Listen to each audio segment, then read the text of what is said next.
Shamir with us today. I joined RepStack, and that's my story. That's what the real world is, and I think that is what the future is gonna be. The perfect way to manage your time. I think so. It is more productive, much more productive. I got familiar with Go High Level, which really changed the game for me. I think it really changed the game for us. People like Shamir, they came in and they and I think we cracked the code there. At RepStack, we have this great community. Hello, everyone, with another episode of my podcast. Last time we've switched from the Zoom podcast to this in-house studio podcast now. And I think it brings a very, very different flavor to what I was doing before. For which today I have somebody with me who's been with us for 2 years. And, I've really personally liked this person who's, always smiling. And so he's a great guy to talk to always. So I especially requested him today to come over and, so we have Shamir with us today. Welcome, Shamir. Thank you. Thank you so much, Yawer, for introducing me. How are you doing? I'm good. It's always a pleasure meeting you, knowing you, So let's start the story from how you got into RepStack, where are you from, and what's your educational background? Well, I'm basically from Peshawar, and my background is from BBA. I have done BBA from FAST University, Islamabad. And while my time there, I've worked on as a graphic designer on multiple projects, and then I was associated with an NGO where I used to be a marketing executive, where I was familiar. I got familiar with running Facebook ads and all that stuff. And then after that, after my graduation, I got myself enrolled into sales, and then I was in sales for like 6 to 7 months. It was really hard time being in sales, but I learned a lot of stuff there. And then there was a career gap of 1 year because I wanted to appear in CSS exam. Mm-hmm. And after that, and it was a time when I found about RepStack.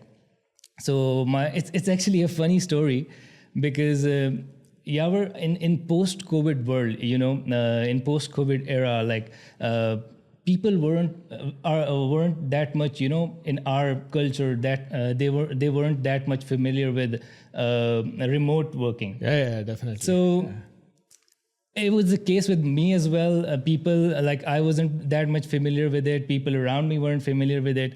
So what happened was that I got into RepStack, and my parents were very concerned that I spent my whole day in room and I was getting paid for it, and they were like, "That what is this dude doing? And is he doing something right or wrong? What is he doing?"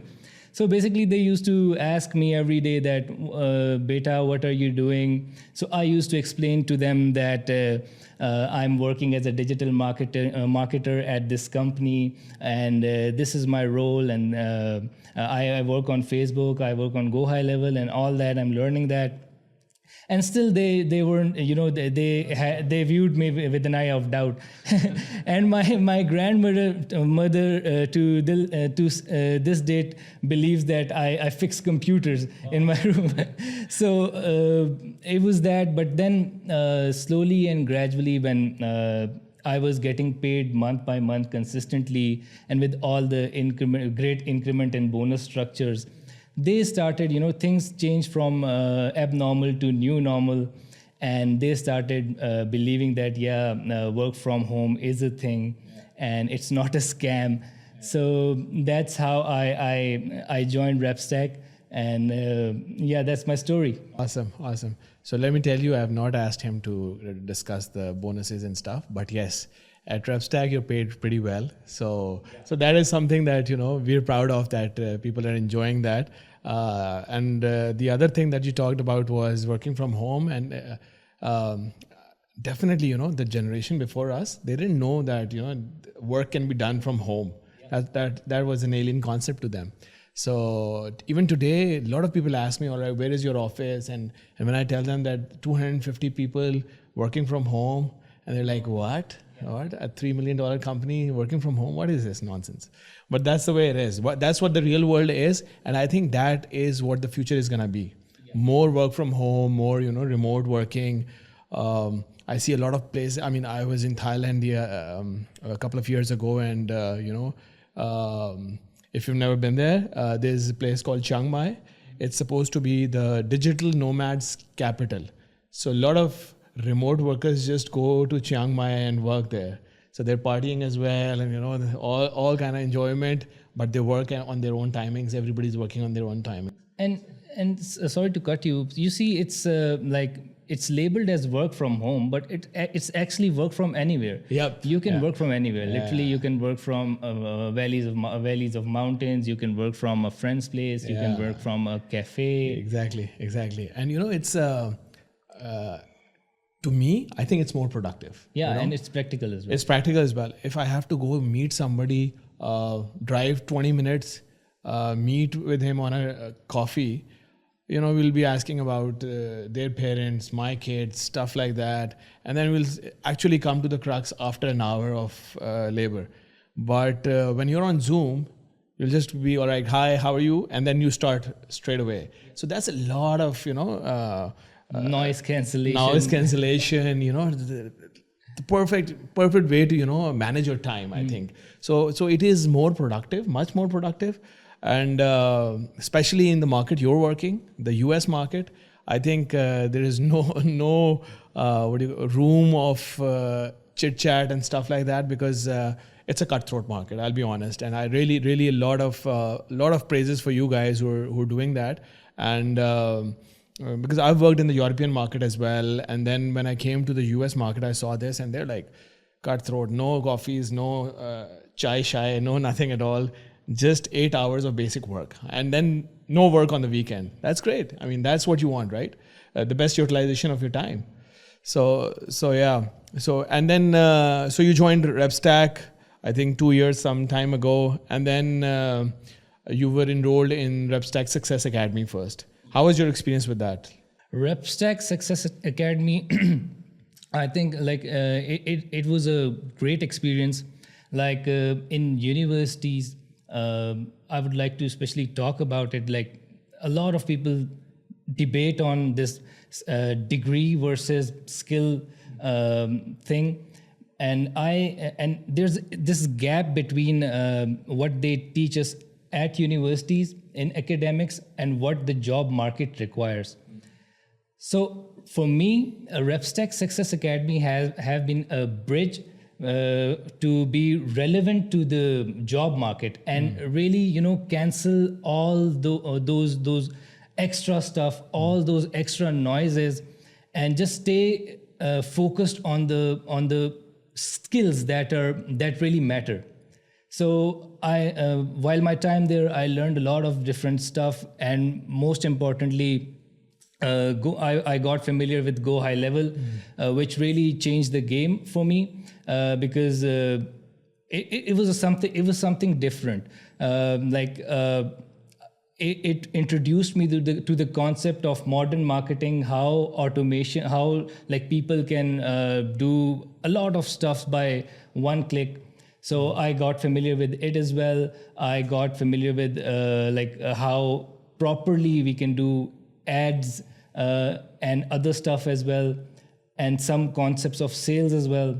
So yeah, overall it's a great platform, and I believe that other organizations, other companies should incorporate such steps, such initiatives to keep their employees, keep their associates up to the mark. So for the audience who are not familiar with RepStack Success Academy, it's the initial learning that you get at RepStack once you're hired. So for 1.5 months, you're not going to the client, you're just focusing on the market, the US market, US digital marketing agencies, what kind of tools they're using. So we train you on that. What kind of, cultural connect do you need? So training on that. So that's what's happening for at least a month and a half.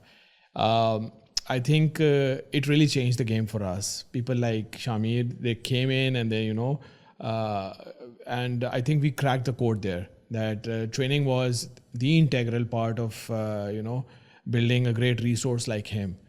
So Chami, tell us a little bit about your day to day. How do you because I know that, but I think the audience wants to listen. What is your role, and how is it? Because it's very different from the others, and your agency has two different roles that sometimes people find in one, but you're specifically the data analytics guy. Yeah. So tell us a little bit about that.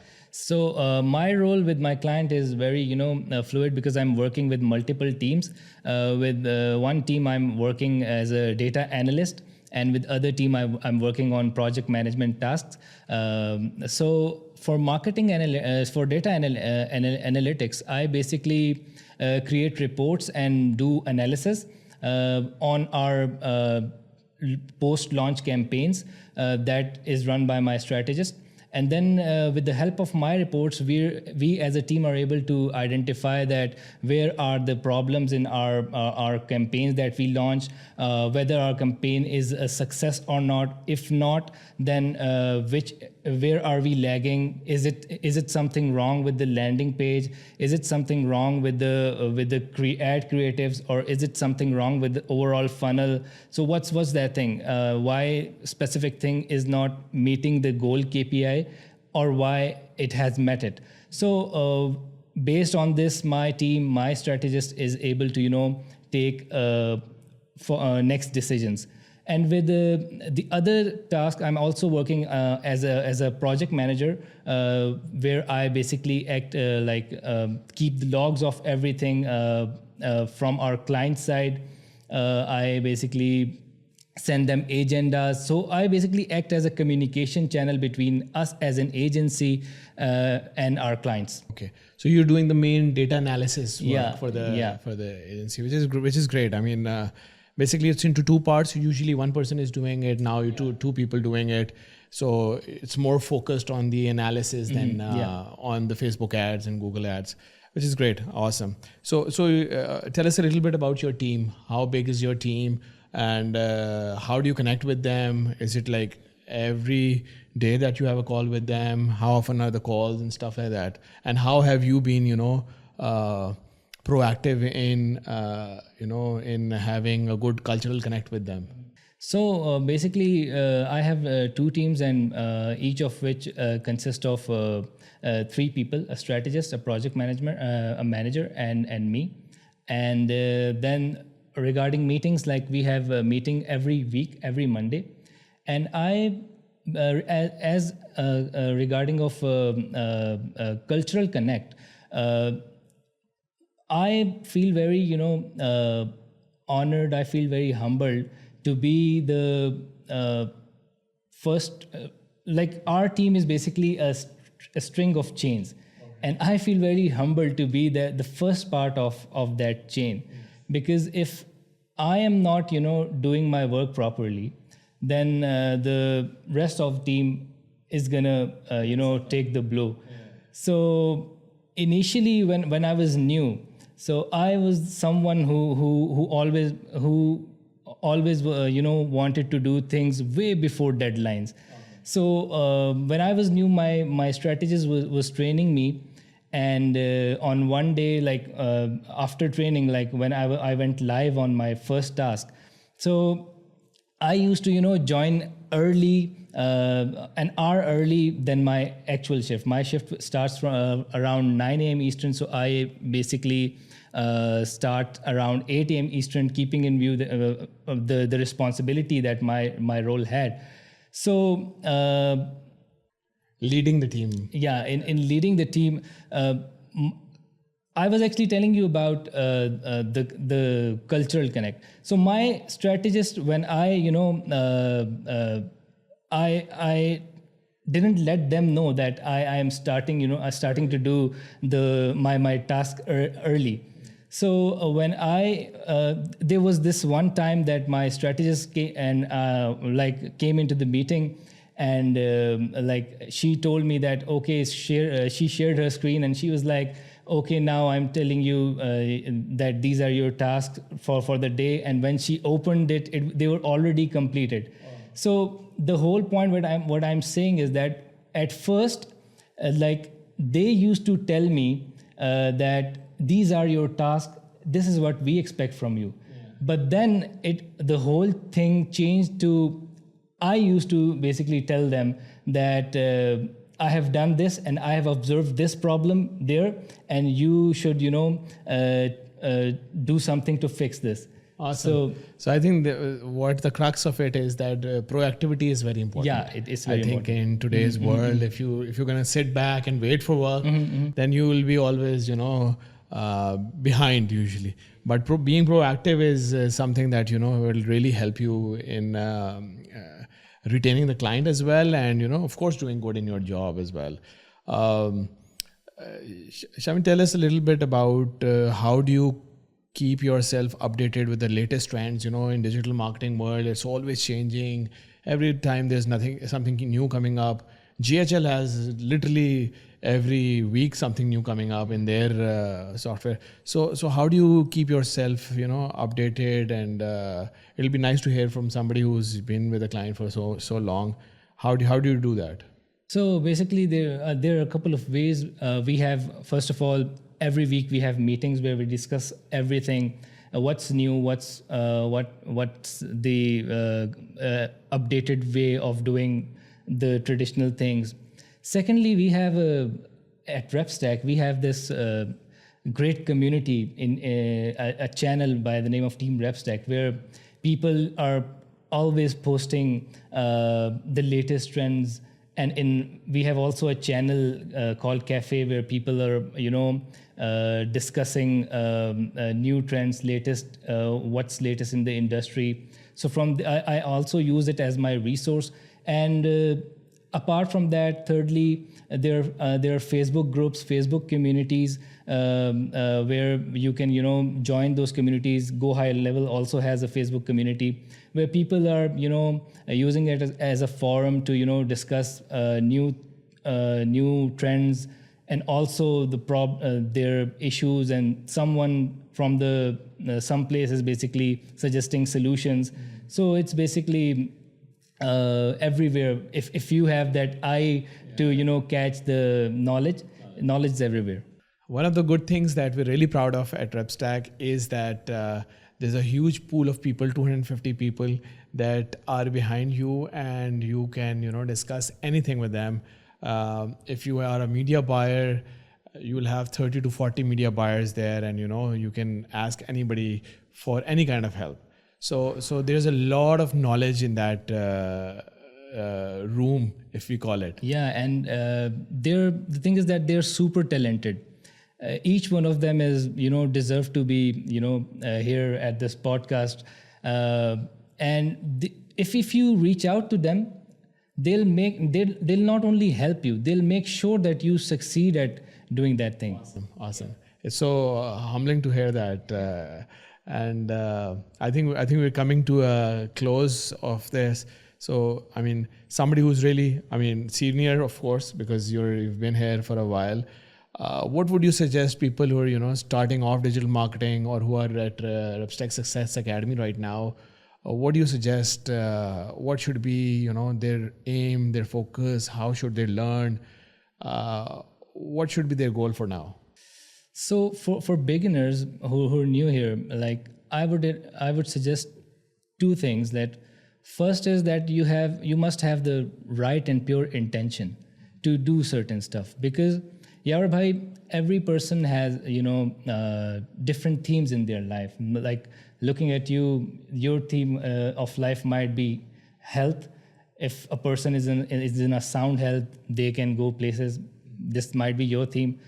What my theme in my life is that if you have pure intention to do certain thing, then doors will open for you. Definitely. So for all those beginners, if you're coming here, you're learning about this industry, first of all, you should ask yourself that whether you have this pure intention of doing or learning this thing or not.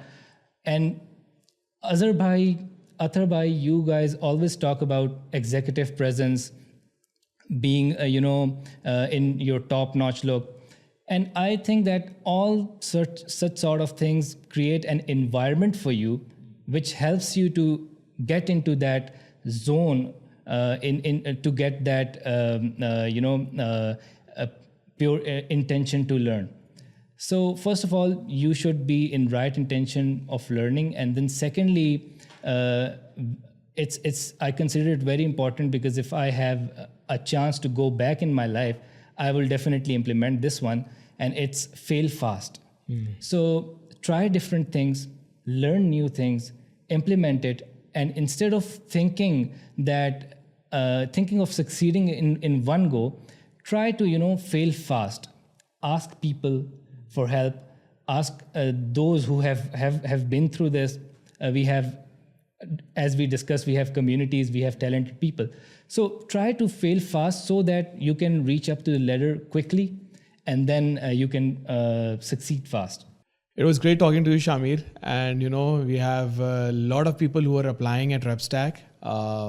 Some of them have been applying for 6-7 times, and then they've got into RepStack, and now they're placed with the clients. So it's the kind of passion you put into, and I adore these kind of people who know how to fail and then to succeed. So that's how you're going to learn. So we have another path, which is RepStack Learning Academy. If you're if you just graduated, if you do not have enough knowledge about digital marketing, join RepStack Learning Academy. 70 to 80% people who have joined RepStack Learning Academy are now part of RepStack. So it is another option that if you want something work from home and you have a passion for digital marketing, it'll be something great for you. Go check this out. Thank you once again, Shamir, for being here, and it was wonderful to talk to you. And people like you who've been with us for a long time. It's always a pleasure. Likewise, thanks for having me. Thank you. Take care.